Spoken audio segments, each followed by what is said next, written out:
Então, vamos lá. Paulo, tá? Você sabia a tarefa? Só responde sim ou não? Não. Não. Pelo fato de você não saber a tarefa, como é que você se sentiu? Tenta definir, deslocar. Legal. Marcos, sabia a tarefa? Também não. Como é que você se sentiu? Uma palavra. Uma palavra? É. Sentindo a necessidade de tentar entender o que se passa com os outros também. Tá, mas você chegou a alguma conclusão? Mas deu raiva, deu... Como é que você se sentiu? Confusão. Confusão. Leandro, sabia a tarefa? Como é que você se sentiu? Sei lá. Manda qual palavra? Confuso. Confuso. Beleza. Superintendente, putz, eu não marquei. Wilton, né? Isso. Wilton, você sabia a tarefa, sim ou não? Não. Não. Como é que você se sentiu? Embaralhado. Embaralhado? Quantos papéis você tem? Não sei, acho que mais de 10 aqui já. Olha. Uma porrada? Lá de papel. E totalmente embaralhado. É. Legal. Na boa. Não. Só vai falar assim ou não? Não fala qual é. Você sabia a tarefa? Sabia.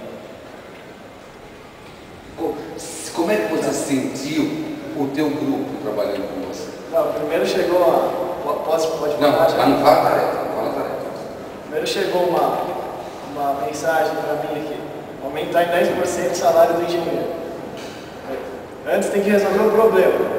Eu falava a tarefa que eu tenho para o Wilton, achando que ele também sabia do que estava acontecendo. Aí eu falava para ele, aí ele me mandou que porra é essa? Aí eu falei, né? Eu acho que ninguém sabe o que tá, cada um tá com uma folha.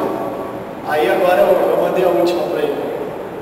Aí não deu tempo. Do que está falando sua folha? Eu falei, do que está falando? Qual é o assunto teu? Tá. Então vocês perceberam uma coisa? A última que eu te mandei. Ó, perceba uma coisa quando eu falo para vocês que eu fico desesperado com as carteiras naquela posição. É mais ou menos a posição que a gente está aqui, não é ou não? Geralmente o cara que está na frente, então no caso o professor, ele até sabe o que ele quer fazer com a turma. Ele sabe para que ele está dando aquela matéria e até onde ele vai levar o curso. Porém, muitas vezes o professor acha que vocês também sabem. E ele começa a mandar pau.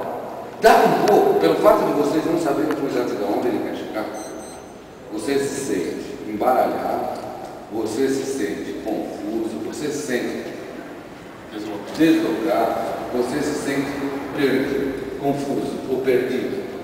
E esse clima gerado, eu pergunto, é um clima que vai acabar despertando o que da sala? Conversa, que porra é essa? Né? Aumenta o salário, porque você não sabe para que serve, então você começa a fazer um monte, mas não é, você começa a fazer um monte de coisa, tá certo? E esquece, tá certo? De dar o foco naquilo que você devia. Então cada um corre para um lado. Então a primeira coisa que a gente